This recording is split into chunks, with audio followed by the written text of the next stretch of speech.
Welcome in, humanity. Let's get on in here to this TSAT, which stands for Truth, Supersedes all things at all times, no matter what. And P.F.E, which stands for Plan for Everything at all times, no matter what, family. We're going to listen in to what Bob Invest says about your car payment is worse than you think, family. Let's get in here and listen in. Time to get economically and financially savvy in a good way, not in a show-off, bragging way that's going to leave you broke for the rest of your life and living paycheck to paycheck. Let's get it. There is a very specific smell that we have been conditioned to love. It is the scent of cured leather, off-gassing plastics, and industrial carpet. We call it new car smell. To most Americans, that smell represents success. It represents safety. It represents the fact that you have made it enough to sign a piece of paper and drive away in a 2-ton machine that gleams in the sunlight. But to a forensic accountant, or anyone who understands the brutal laws of compounding interest, that smell is actually the scent of burning money. It is the olfactory signal that you have just made the single most destructive financial decision of your middle-class life. You see, we obsess over the price of lattes. We obsess over canceling a $10 Netflix subscription. But then, without blinking, we walk into a dealership and sign a contract that commits us to paying $700, $800, or even $1,000 a month for the next 7 years. We normalize this. We tell ourselves, everyone has a car payment, it's just part of life. But that sentence, "it's just part of life," is the lie that keeps the middle class permanently broke. The car payment isn't a bill, it is a wealth transfer mechanism that systematically funnels millions of dollars from your future retirement account into the pockets of auto manufacturers and lenders. My name is Bobby, and I spend way too much time dissecting the invisible chains that keep high-income earners living paycheck to paycheck.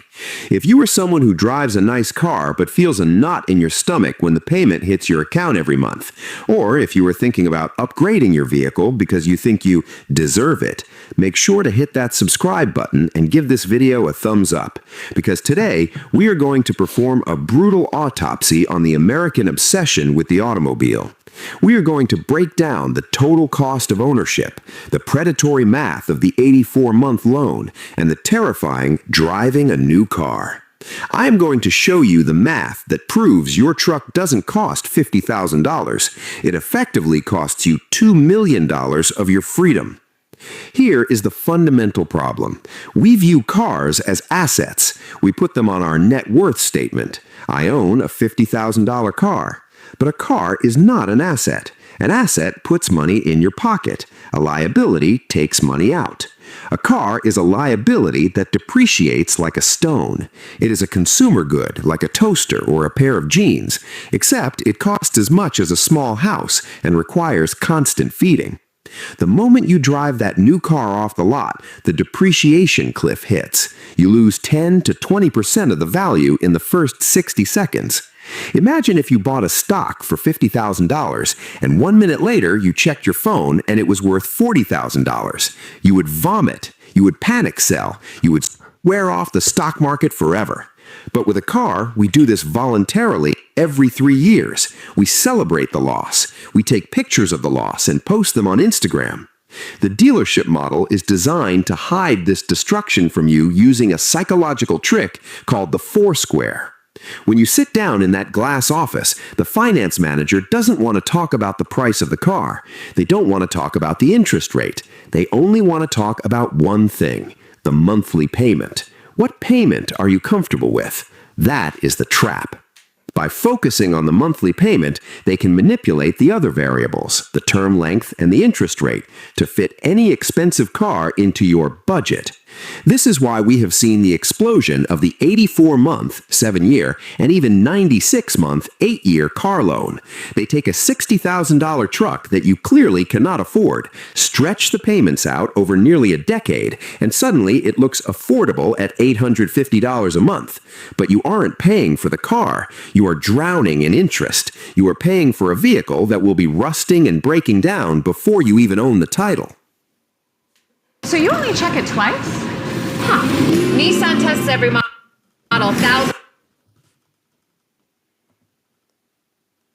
Now, you might be thinking, Bobby, I need a reliable car. I can't be driving some beater that breaks down on the way to work. And look, I hear you. I'm not going to sit here and tell you to ride a bicycle in a snowstorm or take a 3-hour bus commute. For most Americans, a car isn't a luxury, it's a necessity. But here's what most people don't realize. Reliability and expense are not the same thing. The myth that you need to buy a new car or an expensive car to get reliable transportation is one of the most profitable lies the auto industry has ever told. Let me give you some data. According to Consumer Reports reliability ratings, some of the most reliable vehicles on the road are 3 to 5 years old. The bugs have been worked out, recalls have been addressed, and the car has proven itself. A 3-year-old Toyota Camry with 40,000 miles on it is not less reliable than a brand new Camry. In many ways, it's more reliable because you know it works. It's been tested. And here's the beautiful part. That 3-year-old Camry has already taken the biggest depreciation hit. Someone else paid for the privilege of driving it off the lot new. Someone else absorbed that 25% first-year loss. You get to buy the same essential vehicle with modern safety features and plenty of life left for literally tens of thousands of dollars less. According to IC Cars, the average 3-year-old used car costs about 32% less than its new equivalent. On a $48,000 new car, that's a savings of over $15,000 for what is functionally the same transportation. Let's dig into the true cost of ownership, or TCO. Most people look at the sticker price and stop there. It's a $40,000 car. No, it isn't. That is just the entry fee. You have to pay sales tax. That's $3,000 gone instantly. Then there's the finance tax. At today's interest rates of roughly 7% for a new car loan, on a $40,000 loan over 72 months, you are paying nearly $9,000 in interest alone.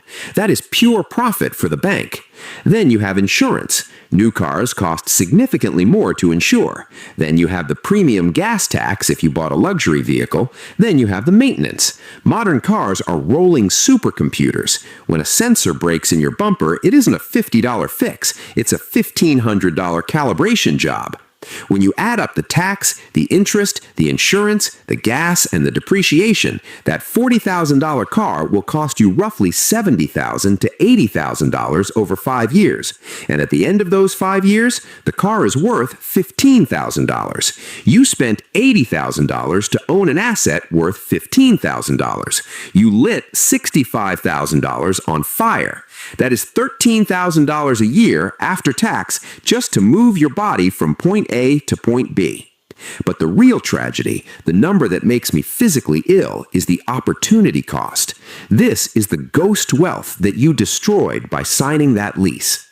Let's run a simulation. Let's take the average American car payment, which in late 2025 is hovering around $730 for a new vehicle. Let's round that up to $800 because most people buying new are also paying higher insurance. If you are 25 years old and instead of buying a new car every 5 years, you bought a reliable 5-year-old used car for cash, and you invested that $800 monthly payment into the S&P 500. You do this for your working career from age 25 to age 65. You never have a car payment. You just invest the payment you would have sent to Ford or Toyota. At an average return of 8%, do you know how much money you would have in your account at age 65? $2,700,000. Let that sink in. The decision to drive a new car cost you nearly $3 million in retirement wealth. You aren't driving a Ford Explorer. You are driving your financial freedom. You are driving your beach house. You are driving your ability to retire 10 years early. When you see a luxury SUV on the highway, don't look at it with envy. Look at it with pity. That person is driving a $3 million liability. They are stripping the gears of their own future to look rich in the present. This leads us to the negative equity trap. Because people are rolling over loans so frequently, buying new cars every 3 years, they are trading in cars that are worth less than what they owe. This creates a snowball effect. You owe $30,000 on a car worth $25,000. You trade it in, the dealer rolls that $5,000 of negative equity into your new loan. Now you're paying interest on your new car and your old car. I've seen people driving a Honda Civic but paying a mortgage-level payment of $1,200 a month because they're essentially paying for the Civic, the Accord they had before it, and the Jeep they had before that. They are carrying the ghost of every bad decision they ever made in their trunk. They are underwater, drowning in debt, driving a depreciating asset that could get totaled in an accident tomorrow, leaving them with nothing but the bill. So why do we do it? Why are we so irrational about cars? It comes down to two things: safety marketing and status signaling. Let's address safety first. Car companies have done a brilliant job convincing us that if we don't drive a massive tank-like SUV with 47 airbags and lane keep assist, we are bad parents. They prey on our fear. Don't you want your family to be safe? But the data shows that a 5-year-old car is statistically almost as safe as a brand new one. The safety innovations have plateaued. You are paying a 50% premium for a 1% increase in safety. It is diminishing returns. Then there is status. The car is the ultimate public display of wealth. You can't wear your house to work, you can't wear your investment portfolio to the grocery store, but you wear your car. It is your avatar. In the HERY, high earner, not rich yet demographic, the car is the primary way we signal that we are doing well. We justify it by saying, I work hard, I deserve a nice ride, or I spend a lot of time commuting, I want to be comfortable. These are rationalizations. You can be comfortable in a $15,000 used Lexus. You don't need the $80,000 Range Rover to be comfortable. You need the Range Rover to feel validated. You are buying self-esteem with debt. And the irony is, nobody cares. When you see someone driving a Ferrari, you don't think, wow, that guy is cool. You think, wow, I would look cool in that Ferrari. We are all narcissists looking in mirrors. Nobody is impressed by your car payment. They are only impressed by the illusion of wealth you are projecting. We also have to talk about the leasing scam, because this is often pitched as the smart way to drive. I just rent the car. I don't have to worry about maintenance. I get a new one every 3 years. Leasing is the most expensive way to operate a vehicle, period. When you lease, you are financing the steepest part of the depreciation curve. You are paying for the car during the years when it loses the most value, and then you give it back right before the depreciation curve flattens out and the car becomes cheap to own. You are perpetually renting the newness. It is a subscription service for poverty. You are locking yourself into a permanent monthly payment for the rest of your life with zero asset ownership at the end. It is the P.B.E.S. cartel model applied to transportation. And in 2025, the traps are getting more sophisticated. We are seeing the rise of subscription features, BMW charging for heated seats, Mercedes charging a monthly fee for faster acceleration.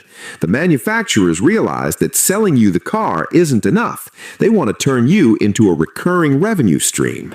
If you buy a modern connected car, you aren't the owner, you are the user.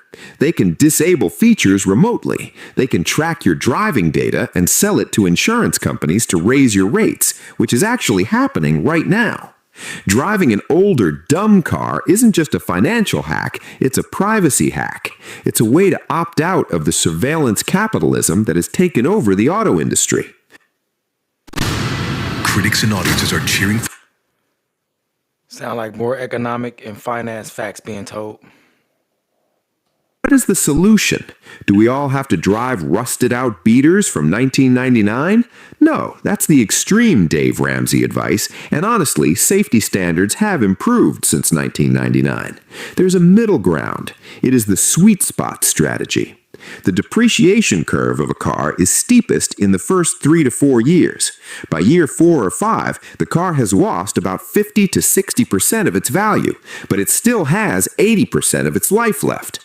That is the arbitrage. You want to buy a car that is 3 to 5 years old. Let the first owner, the person who needs the new car smell, take the $20,000 hit. You swoop in and buy the asset at a discount.